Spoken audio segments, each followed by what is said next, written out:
Where do you think the candidate of the ADC should come from? The North or the South? If you ask me personally, I don't care. I think we're wasting too much time, too much energy in this country, not allowing this democracy to take root by insisting that a presidential candidate must come from one region or another, one party or another. If you ask me personally, I would prefer that at the helm of affairs, we go for the very best, who has an agenda for a united, strong, economically viable Nigerian state.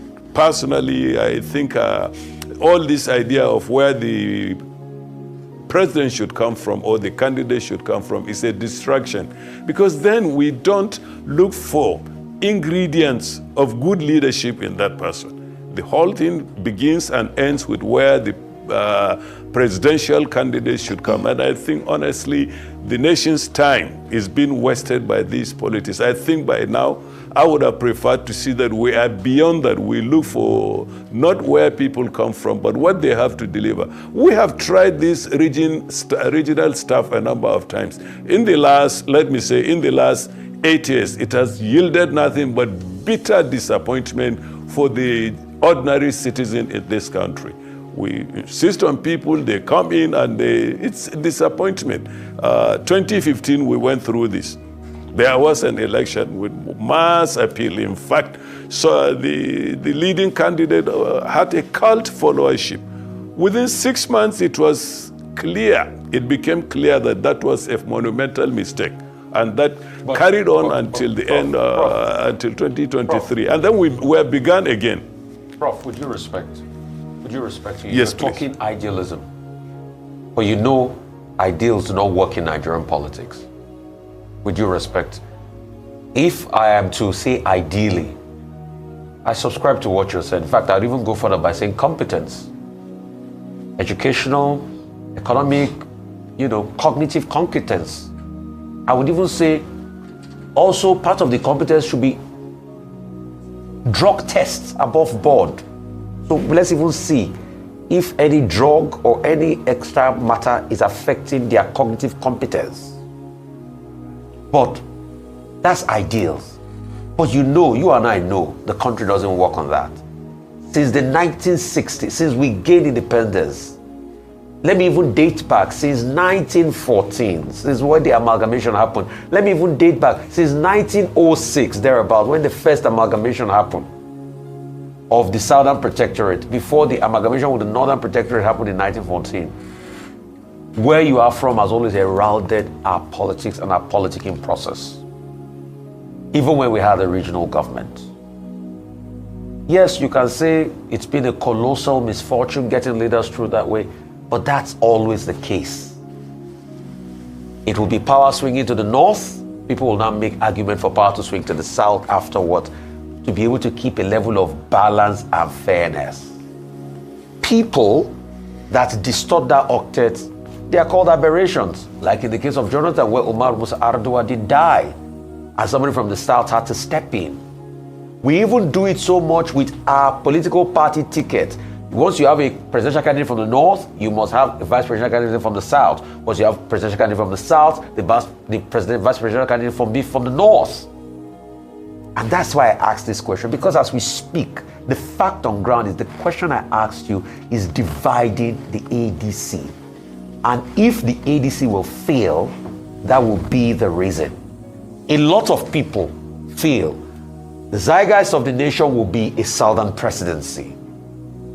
A lot of people also feel that the north should be able to make a big inroad, and this is the time for them. Some feel that when you cut short this presidency and you bring in a northern candidate, in a case where another candidate wins, it's going to be an aberration to the south. That's the permutation on ground, and that's why I asked the question. So let's leave the toga of idealism now. Let's talk about the reality permutation. And I'll ask that question again. Where would you want the presidential candidate to come from? If you want my personal opinion, you are not getting it. Short and simple. I live on idealism, and idealism is hope. And I always am hopeful, no matter what the situation. Look, it's not all about me, okay? It's about the nation. As far as I'm concerned, if you ask me, if you are trying to put me in a pigeonhole, my pigeonhole is Nigeria. My pigeonhole is someone who will deliver the dividends of the democracy. My vision is for one who will care about the future of our children. Look, I was hopeful, maybe naively so, in 2023, that some of the aberrations of the Buhari administration will be corrected and that will be put back on the path of national unity, national cohesion, and so, but that's not what we are seeing. Prof. And I'm not here. Who will decide, the persons who will decide who will rule are the electorate, and I'm only one of maybe 100 million. I cannot impose my view on that. Prof. Yes, please. I got your point. Let the electorate decide. But do you think that this coalition, in terms of their goal, they say they want to get APC out of power, they want to remove Tinubu out of power. That's clear enough. Even if some people say, well, they have no ideologies, they have no alternatives, this is a hatred for Tinubu. But do you think they can succeed in terms of your assessment of the coalition itself and, their strategic projections? My read it for now, given the little evidence that we have from the coalition, is that, to me personally, it's a bit of a disappointment. One, I have not seen a coherent statement of what they intend to do.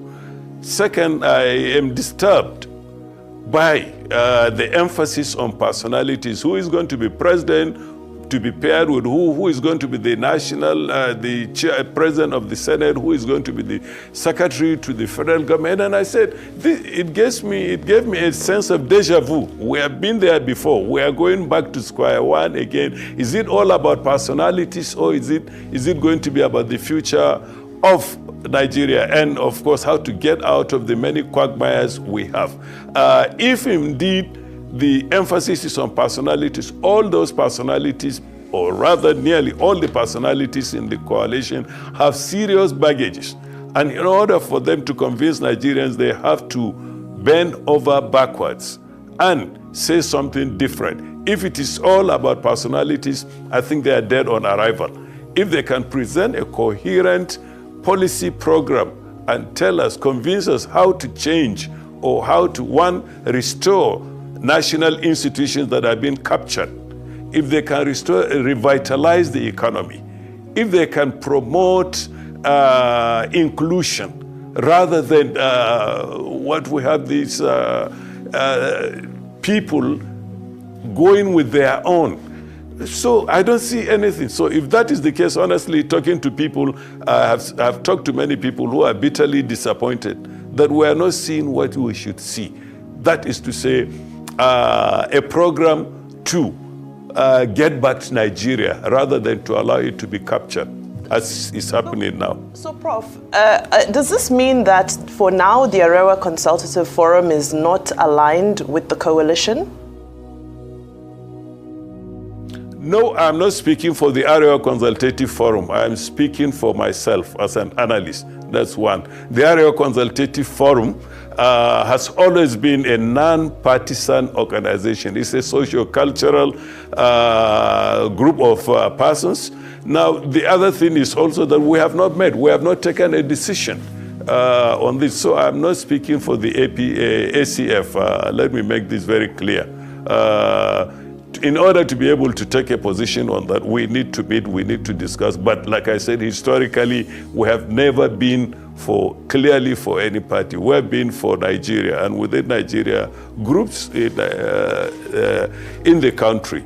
So this is the position. The ACF has not met and is not likely to endorse any tendency, because it's an amalgamation of many interests. We have people of different political interests, different political inclinations, and like happened in the process leading up to 2023, the ACF invited all the major political parties, provided a platform for them to explain what they have for the country. So some appeared. President Bola Ahmed Tinubu then appeared, Peter Obi appeared, and some refused. So the ACF does not and will not take a definite position for and against anybody. We are for or against policies that will be put on ground. Okay, thank you very much, Professor Mohammed-Baba, for joining us.